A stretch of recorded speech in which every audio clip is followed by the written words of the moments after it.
Shalom adik-adik, bagaimana kabar kalian hari ini? Kakak harap kalian baik-baik saja ya. Untuk pelayan firman hari ini akan diberitakan oleh Bunda Hening. Dan untuk pemain musik akan diiringi oleh Kak Rio, Kak Ferdi, Kak Tegar, dan Kak Tere. Sebelum kita memulai ibadah, kakak harapkan adik-adik untuk mempersiapkan diri dengan berpakaian rapi dan dalam kondisi bersih.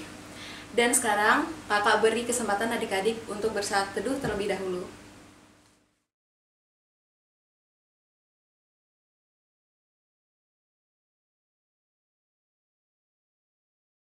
Jika sudah, marilah kita bangkit berdiri untuk memulai ibadah kita dengan bernyanyi dari Kidung Muda Mudi 31 di seluruh dunia.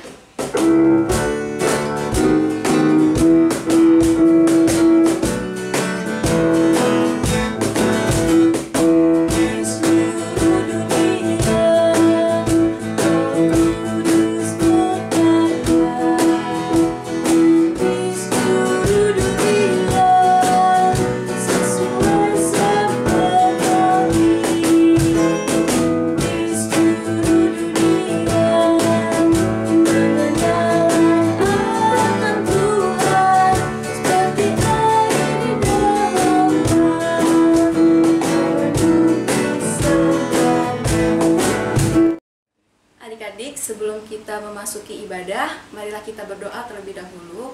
Mari kita berdoa. Tuhan Yesus, terima kasih karena Engkau telah menyertai kami dan mengumpulkan kami di ibadah online ini. Kiranya Engkau memberkati kami dari awal hingga akhirnya, dan Engkau berkati juga pelayan firman yang akan menyampaikan firman-Mu. Kiranya apa yang kami dengar dapat kami aplikasikan di dalam kehidupan kami sehari-hari. Inilah doa kami, hanya di dalam nama Tuhan Yesus kami telah berdoa dan mengucap syukur. Amin. Adik-adik, mari kita bangkit berdiri. Kita memasuki Mazmur Pujian yang terambil dari Mazmur 31 ayat 25. Kuatkanlah dan teguhkanlah hatimu, hai semua orang yang berharap kepada Tuhan. Demikian pembacaan Mazmur Pujian. Adik-adik dipersilakan duduk. Sebelum kita masuk dalam firman Tuhan, mari kita mengangkat satu pujian dari Kidung Jemaat 51, Kitab Suci Hartaku.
Siapkan firman Tuhan dari Kisah Para Rasul 28 ayat yang ke-17 sampai ke-29. Namun sebelumnya mari kita berdoa terlebih dahulu sebelum kita membaca dan merenungkan firman Tuhan pada kali ini. Mari kita berdoa. Bapa kami yang di sorga, Bapa yang kami sembah hanya di dalam Tuhan dan Juru Selamat kami Yesus Kristus. Pada saat ini hati kami telah siap sedia untuk mewartakan dan mendengarkan firman-Mu. Kiranya baik hamba yang menyampaikan maupun anak-anak yang akan mendengarkan, Bapa berikan kuasa-Mu untuk kami boleh dimampukan melakukan setiap firman yang kami dengar. Inilah doa kami yang tidak sempurna Bapa, biarlah Bapa yang akan menyempurnakannya.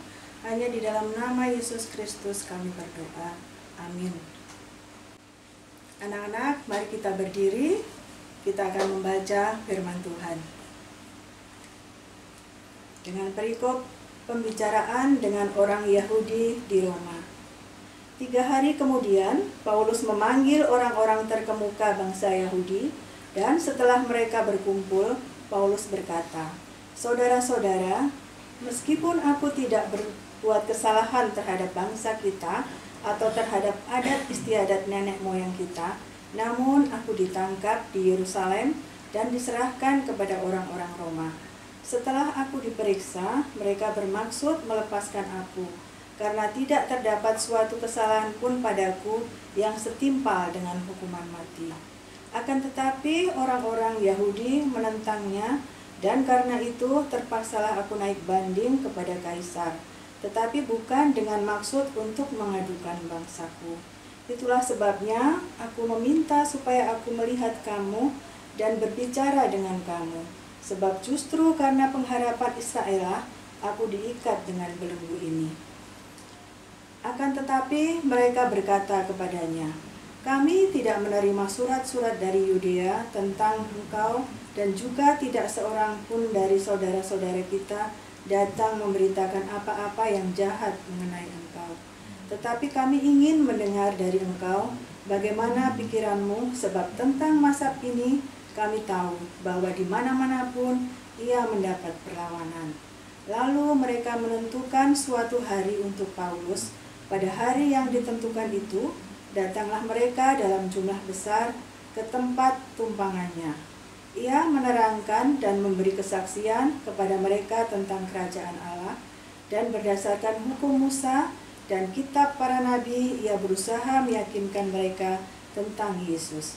Hal itu berlangsung dari pagi sampai sore. Ada yang dapat diyakinkan oleh perkataannya, ada yang tetap tidak percaya. Maka bubarlah pertemuan itu dengan tidak ada kesesuaian di antara mereka.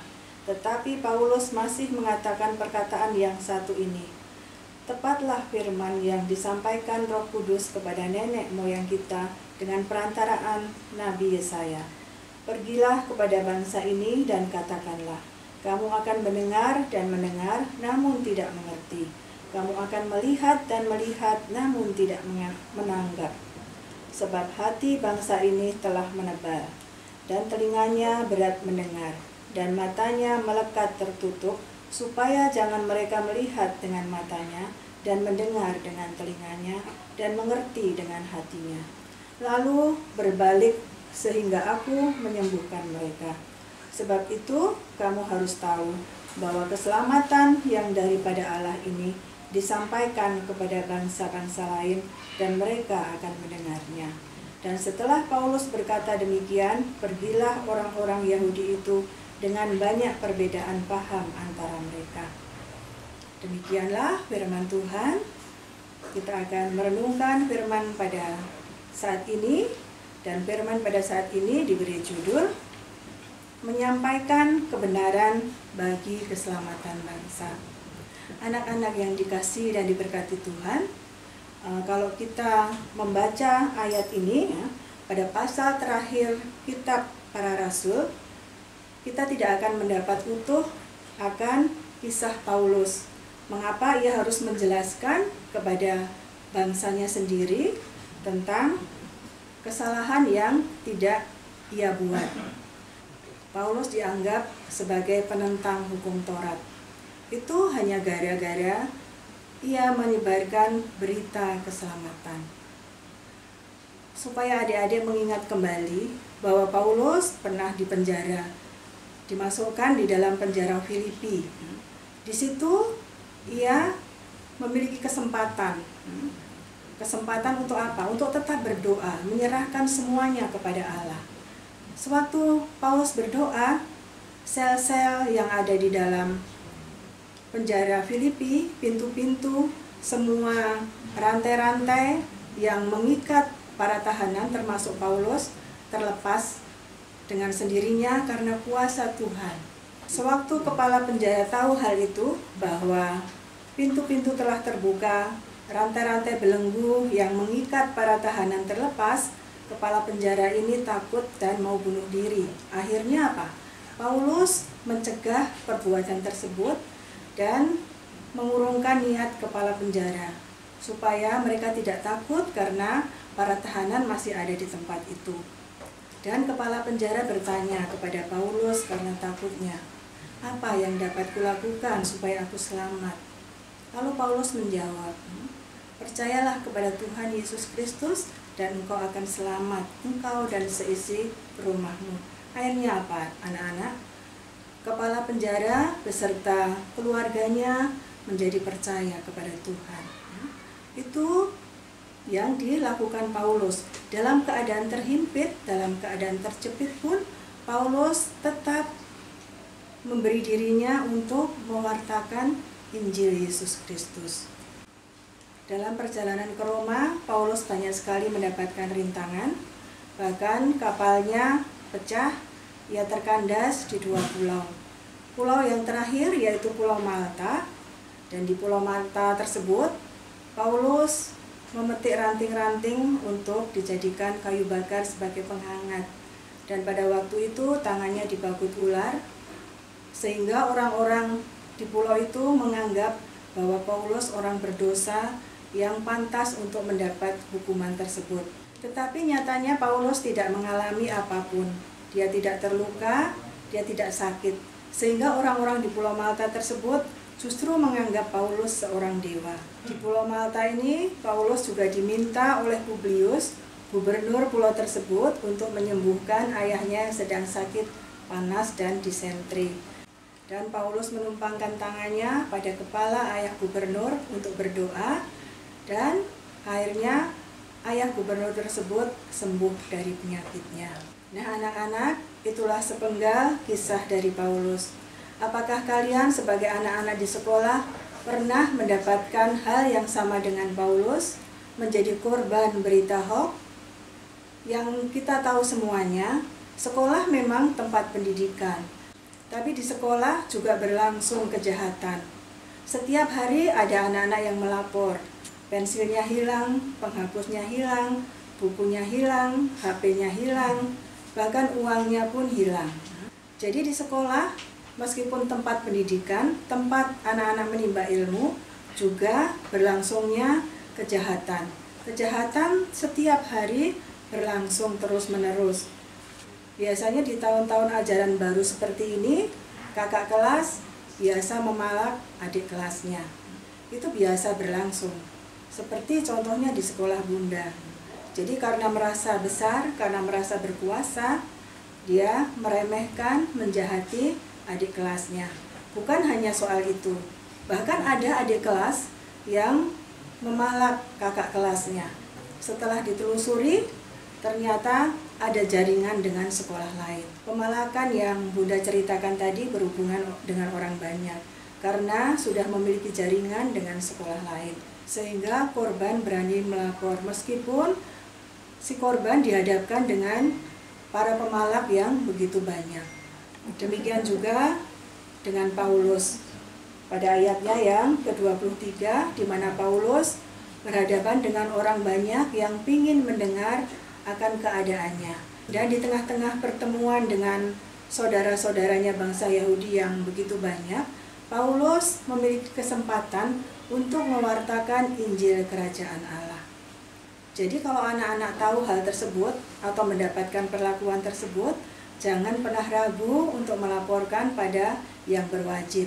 Kalau di sekolah ya kepada guru BP atau kepada wali kelas.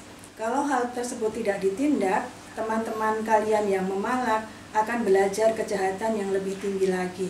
Namun jikalau kalian lapor, meskipun itu hal kecil, kalian sudah menyelamatkan generasi penerus bangsa untuk tidak melakukan kejahatan. Anak-anak yang dikasihi Tuhan, kalau Bunda boleh menyebut zaman ini adalah zaman di mana dunia di dalam genggaman kita.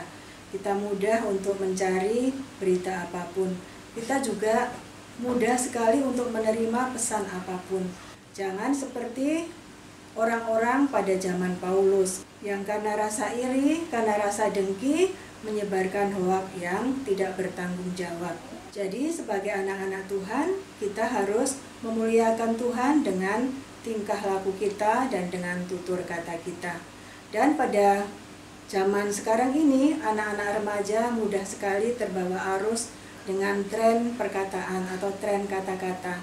Jadi anak-anak yang tidak mengikuti tren tersebut dianggap kuno, dianggap jadul, dan dianggap tidak gaul. Jadi apa gunanya kalau kalian senang dianggap gaul tetapi tidak memuliakan Tuhan? Kalau Bunda sendiri memiliki prinsip hidup bahwa meskipun kita hidup di dunia, kita harus berperilaku surga.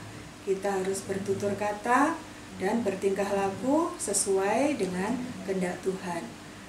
Memang di dalam melakukan hal-hal yang sesuai dengan kehendak Tuhan, kita mendapat tantangan, kita mendapat ancaman, itu sudah biasa. Bunda juga pernah dikatakan dengan orang dekat Bunda sendiri bahwa Bunda sok suci. Anak-anak, bukankah kita memang harus berusaha untuk menyucikan diri, meski dalam perjalanannya selalu ada rintangan, halangan untuk kita tidak sengaja untuk berbuat dosa. Anak-anak, mengingat setiap kali kita melakukan kebenaran Tuhan, selalu ada tantangan, bahkan ancaman. Namun, jikalau kita tetap menyerahkan semuanya kepada Tuhan, selalu kita diberi kekuatan dan kemampuan untuk melewati setiap tantangan yang ada pada kita. Jangan pernah takut kalian membela kebenaran. Jikalau memang kalian benar, ya kalian harus menyuarakan kebenaran. Memang ada ayat di Roma 12 ayat yang ke-17 yang menyatakan jangan membalas kejahatan dengan kejahatan. Bukan berarti kalau ada ayat tersebut kalian terus diam saja menerima kejahatan. Jadi kalian harus menjelaskan apa yang harus kalian jelaskan, supaya orang tahu bahwa kalian ada di dalam posisi yang benar. Demikian anak-anak perenungan firman Tuhan pada kali ini yang dapat kita petik dari perenungan dan dari firman Tuhan pada kali ini, yaitu kita harus berani menyuarakan kebenaran, itu yang pertama. Dan yang kedua, kita harus berani bersaksi. Bersaksinya bukan harus membawa Alkitab seperti ini, bukan harus menyebut nama Yesus, namun melalui perilaku dan tutur kata hidup kita. Anak-anak yang dikasihi dan diberkati Tuhan, untuk mengamini firman pada kali ini, mari kita tutup di dalam doa. Mari kita berdoa. Allah Bapa di surga, Allah Bapa yang senantiasa kami sembah hanya di dalam Tuhan dan Juru Selamat kami Yesus Kristus. Puji syukur ya Bapa, untuk hari ini kami diberi keselamatan untuk beribadah. Terima kasih untuk waktu yang indah dan baik ini ya Bapa. Apa yang boleh kami dapatkan saat ini, biarlah Bapa terapkan, Bapa patrikan di dalam hati pikiran kami, agar kami boleh melakukan firman-Mu, menjadi pelaku-pelaku firman-Mu ya Bapa, menjadi penyelamat bangsa ini melalui tutur kata dan melalui tindak tanduk kami. Bapa di dalam Tuhan Yesus, kami juga menyerahkan anak-anak yang mungkin ada di dalam keadaan sakit, ada di dalam keadaan susah. Bapa berikan penghiburan, Bapa berikan kekuatan, Bapa juga berikan kesembuhan.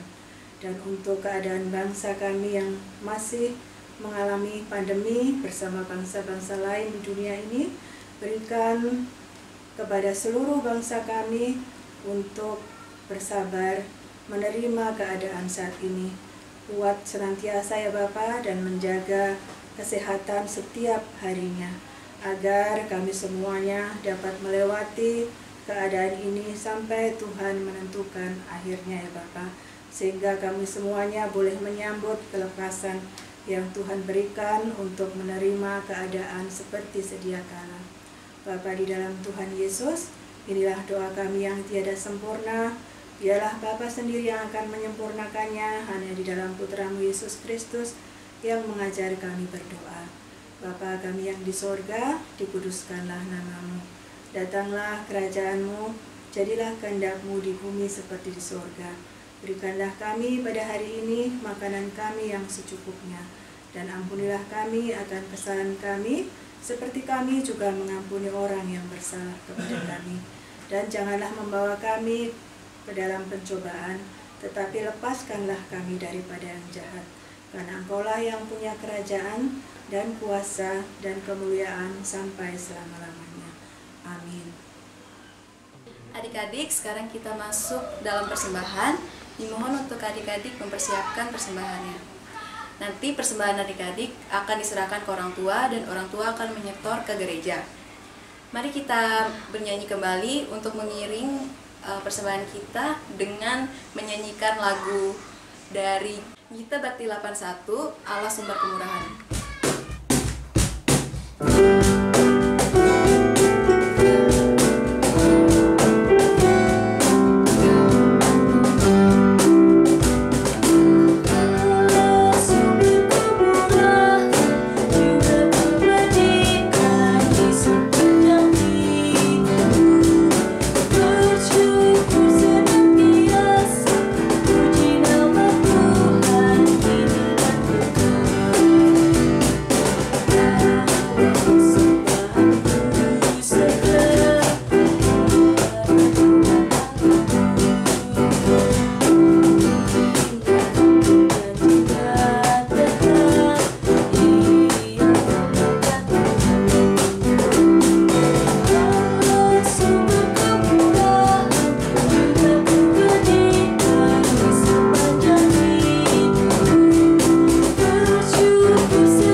Adik-adik, mari kita bangkit berdiri, kita membawa persembahan kita di dalam doa.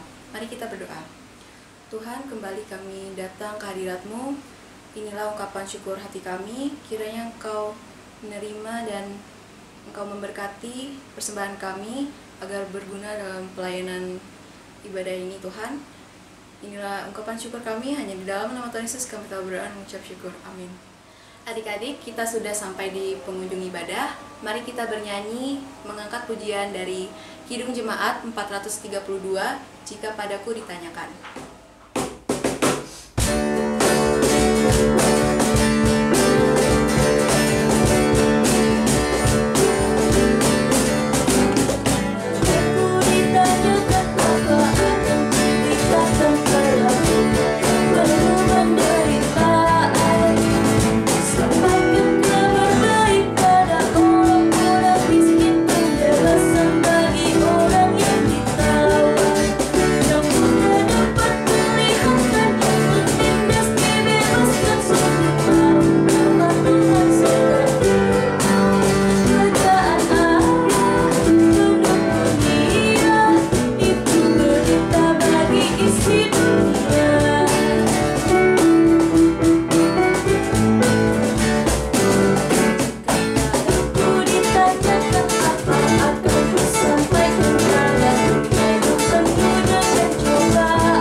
Anak-anak, kita akan mengakhiri ibadah kali ini dan terimalah berkat Tuhan. Kasih karunia dari Allah Bapa, dari Tuhan Yesus Kristus, dan dengan persekutuan Roh-Nya yang kudus menyertai kita dari sekarang sampai selama-lamanya. Amin. Oke adik-adik, jangan lupa minggu depan kita akan ada ibadah PT seperti biasa. Jangan lupa juga di subscribe channel ini dan semua media sosial Pelekat PT, mulai dari Instagram dan WhatsApp. Segitu aja dari kakak. Terima kasih adik-adik. Stay healthy, stay safe, and God bless you.